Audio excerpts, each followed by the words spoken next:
Okay, यहाँ पे आएगा children as he is old he needs help of others. क्योंकि वो बूढ़े हैं उनको औरों की मदद चाहिए। ठीक है। He rented his house dash he could get extra income. Okay, let's see यहाँ पे सो दैट लिखा है। सो दैट का मतलब ताकि कहते हैं ना, हमने ये टेस्ट नहीं हमें ये टेस्ट लिखना चाहिए ताकि हम रिवीजन कर पाए। सो दैट का मतलब ये है, करेक्ट। सो यहाँ पे he rented the house so that he could get some extra money. 10th one, you can't invest in this project dash you get sufficient positive feedback. Okay, until का मतलब होता है जब तक। ठीक है, तो यहाँ पे until आएगा।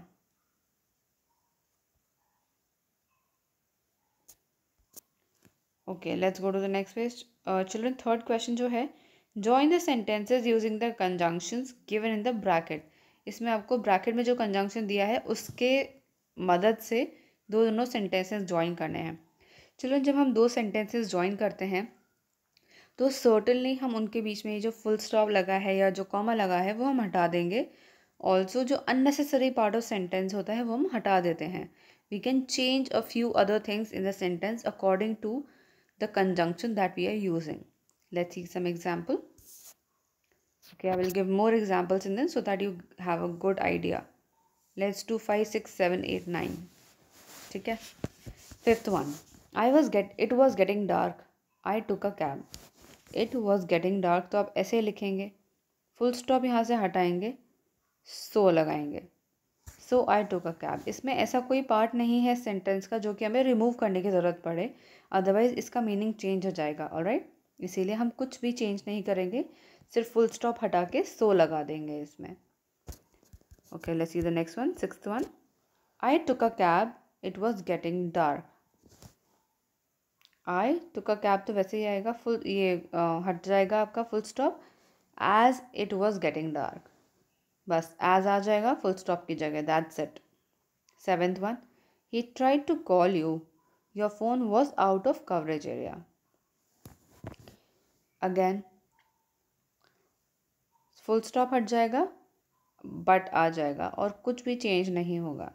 He tried to call you, but your phone was out of coverage area. Okay, this will be a sentence. Eighth one, Tanu was learning Japanese. She wanted to go to Japan. Tanu was learning Japanese, full stop हटेगा, because आ जाएगा इसकी जगह, because she wanted to go to Japan. So आपका sentence होगा, नया सेंटेंस जो बनेगा वो होगा, Tanu was learning Japanese because she wanted to go to Japan. Alright. Ninth one, is this book written by Premchand? Is this book written by Amrita Pritam? और आपको यहाँ पे कंजंक्शन यूज़ करना है और। नाउ चिल्ड्रन सी, जब हम आप ये देखेंगे कि इन दोनों सेंटेंसेस में कॉमन वर्ड्स यूज़ किए गए हैं। Is this book written by, ये देखो दोनों में सेम है ना यहाँ पे, तो आप इसको एक ही बार ही लिखेंगे। तो आपको जो सेंटेंस बनाएंगे आप वो होगा, is this book written by, पहले आप ये लिखेंगे प्रेमचंद,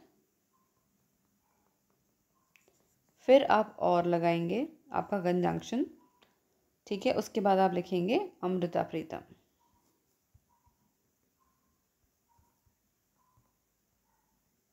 ठीक है, और का हम यूज़ ऐसे करते हैं। ऑलराइट, तो जो कॉमन पार्ट है वो आपने एक ही बार लिखा, उसके बाद ये और ये लिखेंगे अब और लिख कर बीच में। ओके, ऐसे करेंगे हम। सो यहाँ पे इसके एग्जाम्पल्स ख़त्म होते हैं चिल्ड्रन, जो बचा है वो आप होमवर्क के लिए करेंगे। Fourth one, make sentences using these conjunctions. Children ये आप अपने आप ही करेंगे। Fourth one you will do on your own. Fifth one,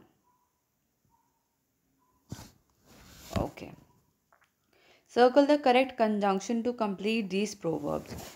proverb का मतलब होता है कहावत। ओके, तो इन प्रोवर्ब्स को कंप्लीट करने के लिए आपको सही कंजंक्शन पे सर्कल करना है। Okay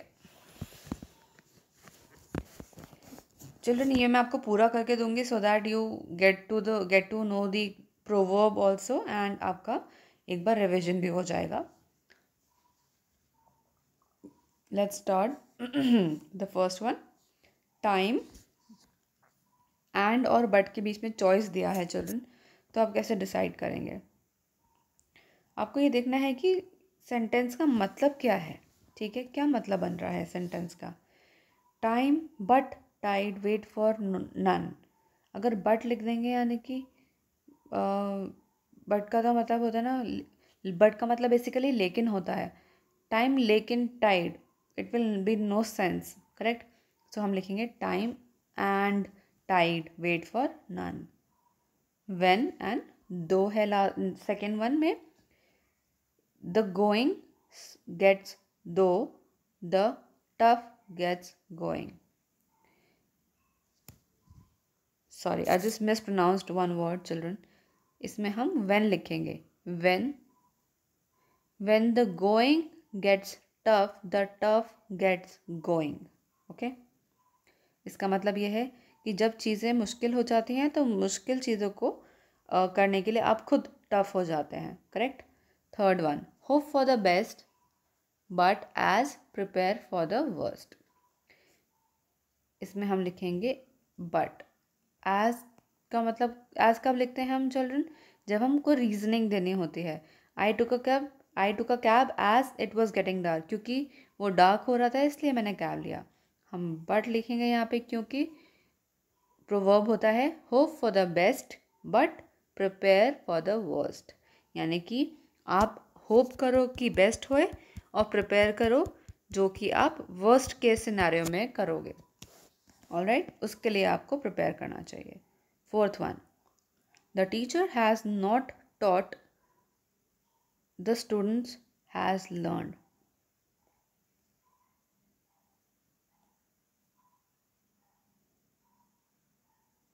okay, the teacher has not taught और the students has learned. Children, I'll have to check this one. It's a little confusing. I will get back to you on this. You also check it and tell me. अगर आपको ये सही मिलता है तो please मुझे बताइएगा।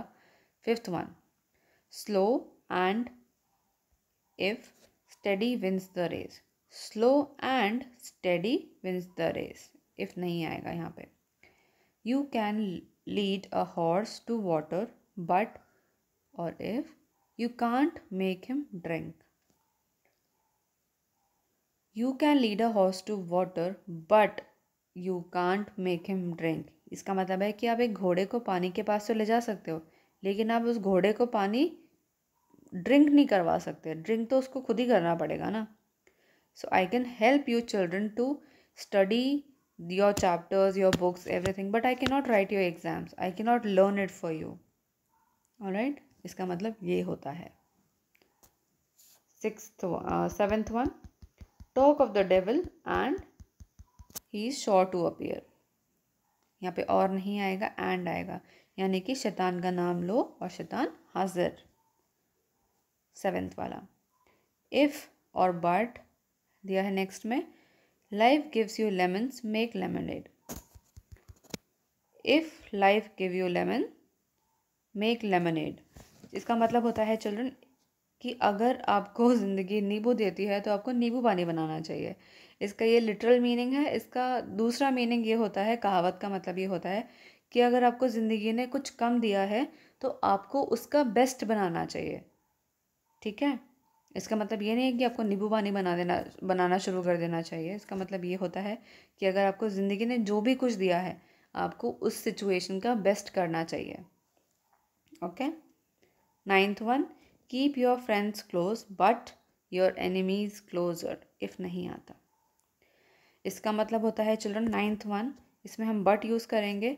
इसका मतलब होता है कि अपने फ्रेंड्स को तो आपको क्लोज रखना ही चाहिए, लेकिन जो एनिमीज़ होते हैं उनको और भी ज़्यादा क्लोज रखना चाहिए, बिकॉज आपके एनिमीज़ आपके लिए कब क्या करते हैं आपको पता नहीं। दैट इज़ वाई आपको उनकी खैर खबर हमेशा रहनी चाहिए। Alright, 10th one, men proposes, God disposes. यहाँ पे आएगा but. men proposes but God disposes. men proposes का मतलब कि आदमी लोग तो करना चाहते हैं लेकिन गॉड नहीं होने देना चाहते. इसको एक और तरीके से बोलते हैं what goes around comes back around. Alright. 11th one, use it और lose it. इसमें हम and नहीं लिखेंगे. यूज़ इट और लूज इट का मतलब है या तो आप उसको कर लो या फिर वो चला जाएगा. यानी कि अपॉर्चुनिटी, जो हमारे पास अपॉर्चुनिटीज़ आती हैं चिल्ड्रन, वो आपको लेनी चाहिए, यूज़ करनी चाहिए, नहीं तो वो चली जाएगी किसी और के पास. इसीलिए हम कहते हैं लूज इट और यूज़ इट और lose it. Okay. Last one, you can't have an omelette unless और सिंस में से चूज़ करना है हमें. You break the egg. You can't have an omelette unless you break the egg. आप omelette तब तक नहीं खा सकते जब तक आप अंडा नहीं फोड़ेंगे. इसका मतलब क्या हुआ कि जब तक आप मेहनत नहीं करेंगे आपको रिजल्ट नहीं मिलेगा.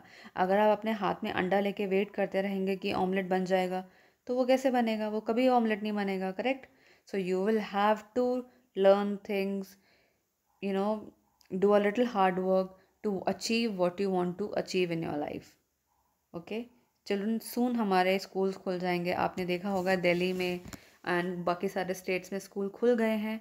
Our school will also open in some time when we will get the permission व्हेनसोएवर.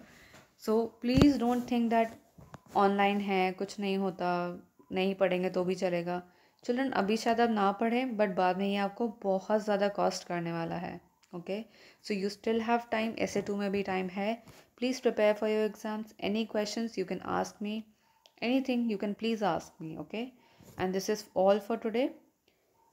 Rest we will see later on, and any questions you can please ask me. चलो यहाँ पे एक चीज़ और है, ये 6th क्वेश्चन दिया है